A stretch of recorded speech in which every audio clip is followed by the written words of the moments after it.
welcome to PeaceThruYoga's YouTube channel.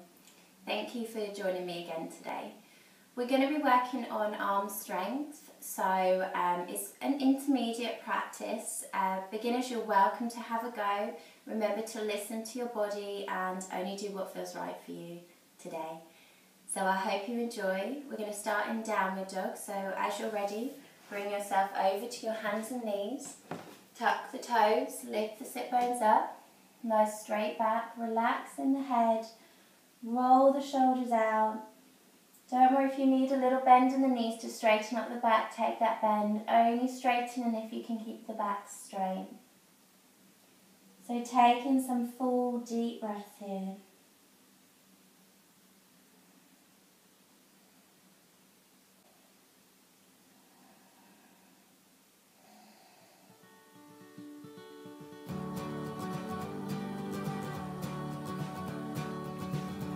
Bringing yourself into your plank position, pushing the heels away into your chaturanga, floating through to your up dog, and we'll take it back to chaturanga, up to plank, and back into your down dog. So we're reversing our vinyasa, reversing the flow. So through to your plank once more, down to your chaturanga, back up into your up dog. Chest down, straight body, pushing up into your plank and back to your down dog. Take a full breath here. Right leg lifts up into the air. As you exhale, bring the knee through to the nose. As you inhale, lifting up and back. Exhale, knee to the left elbow. Inhale, back and up. Exhale, knee to the right elbow. Inhale, lifting up. Exhale, knee to the left elbow, this time straighten the leg into your fallen triangle. So taking the left arm up and back, releasing the head, stretching the right leg out, and then taking the left hand down. If you want to include a press-up position in this fallen triangle, have a go, and then back into your plank, chaturanga, and through to your up dog. Exhale, chaturanga, lift your plank and back into your down dog. Strong reverse vinyasa. Left leg lifts, inhale, and as you exhale, taking the knee through to the nose. Inhale, lifting up and back. Exhale, knee to the right elbow. Inhale, lifting up and back. Exhale, knee to the left elbow, and up and back. And then knee through to the right elbow, straightening the leg, opening up into a fallen triangle, relaxing the head back. Lifting your heart, opening your heart, and then take the right hand down, back onto the ball of the foot, press up. In this position, then step back into your plank, chaturanga through to your up dog, back into your chaturanga, up into your plank, and back to your down dog. And nice full breath here. And then walking the hands back, we'll come into a dangling position. So a little bend in the knees, micro bend in the knees. Shaking out the head, yes and no. Circle your elbows around and circling the other way. And then relaxing the head, let the elbows hang loose. Rolling the weight into the balls of the feet, lifting the sit bones up. And then walking the hands forwards, coming back into your down dog. And then from here, right leg lifts up. We walk the hands back to the foot, strong arms, bringing the hands close to the toes, lift the chest on your inhale, folding down on your exhale. You could try hold the ankle with the left arm and take the forehead closer to the shin, keeping the right leg lifted. And then walk it back into a three-legged dog. Exhale, knee comes into the nose. Inhale, lifting up. Exhale, knee to the right upper arm. If you can't quite reach, walk the hands back.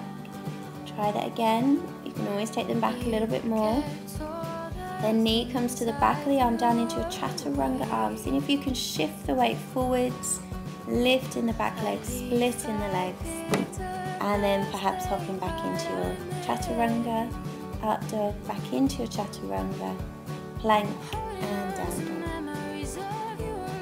And then let's have a go the other side. So left leg lifts, walking the hands back, Come into your standing splits, lift the chest, inhale, exhale, folding down. So maybe holding the ankle with the right hand this time, taking the forehead closer to the shin. Lift the left leg up. And then releasing, walking back into your three-legged dog. Exhale, knee comes to the back, to the nose. Inhale, lifting up. Exhale to the back of the left arm. If it's not quite reaching, walk the hands back as you lift. And again, you can always walk the hands back a little bit more.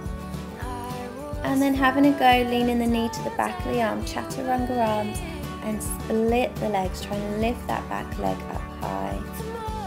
And then try a hop or a step back into your chaturanga. Into your up dog, chaturanga, plank, and down dog. And nice deep breath. And then look to the hands, bend the knees, see if you can hop, using the core, folding down, exhale. Inhale, we're going to walk it back a little bit here, so I've got a bit of space for a headstand. So coming into your Bakasana, knees come to the backs of the arms, spread the fingertips.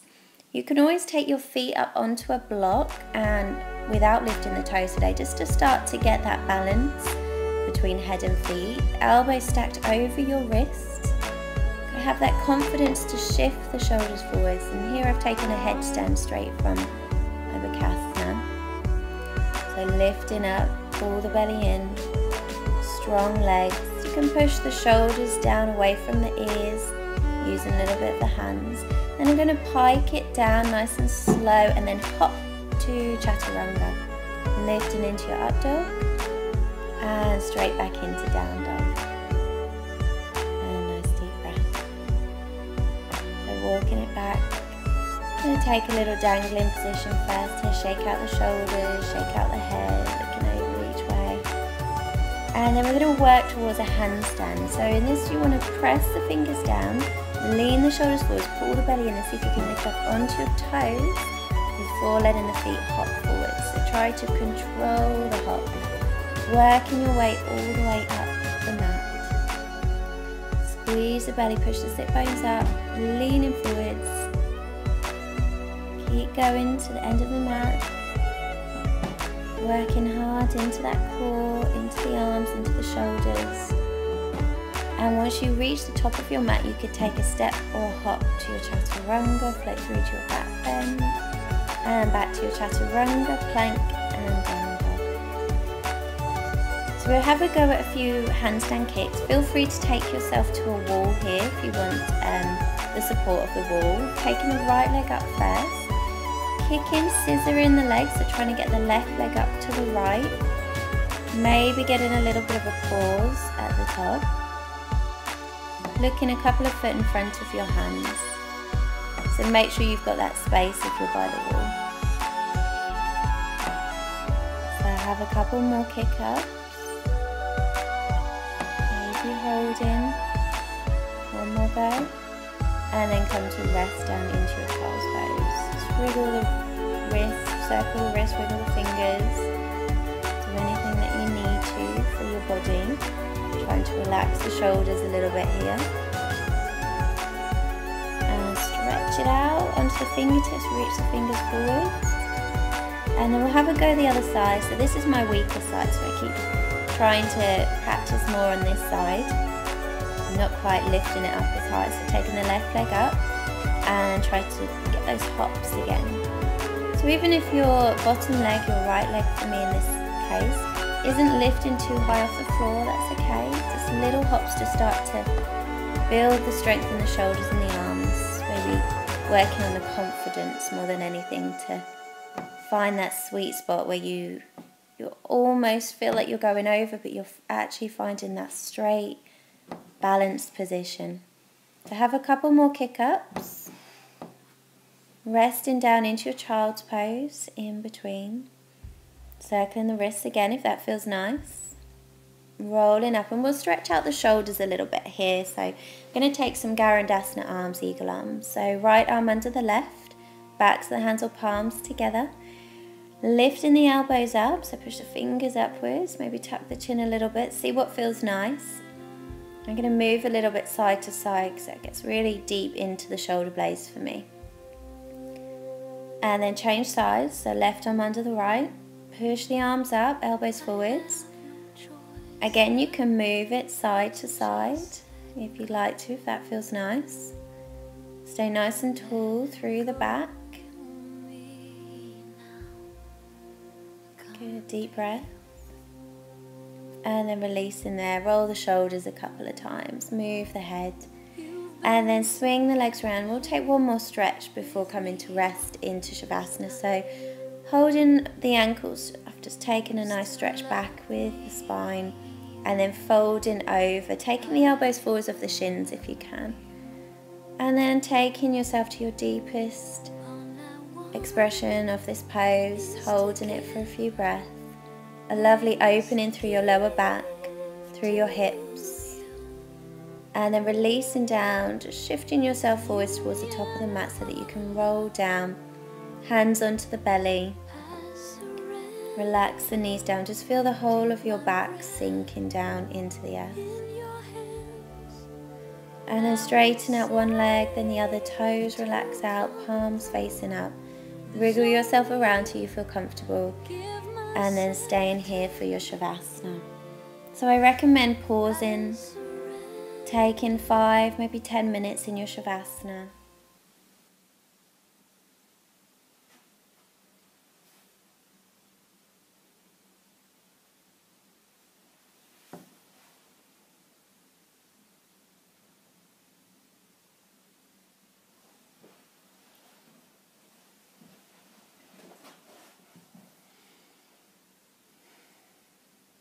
So thank you for joining me in your practice today. Bringing your thumbs to your forehead, may there be peace in your mind. Thumbs to your lips, may there be peace in your words. And thumbs to your heart, may there be peace in your heart. Namaste.